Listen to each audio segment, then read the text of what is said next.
അധ്യായം 110 അന്നസ്ർ. അവതരണം മദീനയിൽ. സൂക്തങ്ങൾ 3. ഒന്നാം സൂക്തത്തിലെ സഹായം എന്നർത്ഥമുള്ള നസ്ർ എന്ന പദമാണ് അധ്യായത്തിന്റെ പേരായി സ്വീകരിക്കപ്പെട്ടത്. പൂർണ്ണരൂപത്തിൽ അവതീർണമായ അവസാനത്തെ അധ്യായമാണിത്. പ്രവാചകന്റെ മരണത്തിന് ഏകദേശം 3 മാസം മുമ്പാണ് ഇതിന്റെ അവതരണം. അറേബ്യൻ സമൂഹം കൂട്ടം കൂട്ടമായി ഇസ്ലാം സ്വീകരിച്ചുകൊണ്ടിരിക്കെ പ്രവാചകന്റെ ദൌത്യം പൂർത്തീകരിക്കപ്പെട്ടുവെന്ന് സൂചിപ്പിക്കുന്നതാണ് ഇതിലെ ഉള്ളടക്കം. അതുകൊണ്ടുതന്നെ ഇതിന്റെ അവതരണം മുഹമ്മദ് നബിയുടെ വിയോഗത്തെ സംബന്ധിച്ച സൂചനയായി അദ്ദേഹത്തിന്റെ ഏറ്റവും അടുത്ത അനുയായികൾ മനസ്സിലാക്കുകയുണ്ടായി. ബിസ്മില്ലാഹിർ റഹ്മാനിർ റഹീം.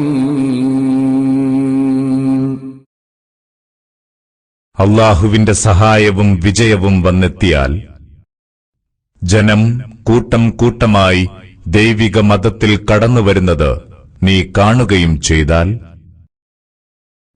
നിന്റെ നാഥനെ നീ സ്തുതിച്ചു വാഴ്ത്തുക, അവനോട് പാപമോചനം തേടുക. തീർച്ചയായും അവൻ പശ്ചാത്താപം സ്വീകരിക്കുന്നവനാണ്.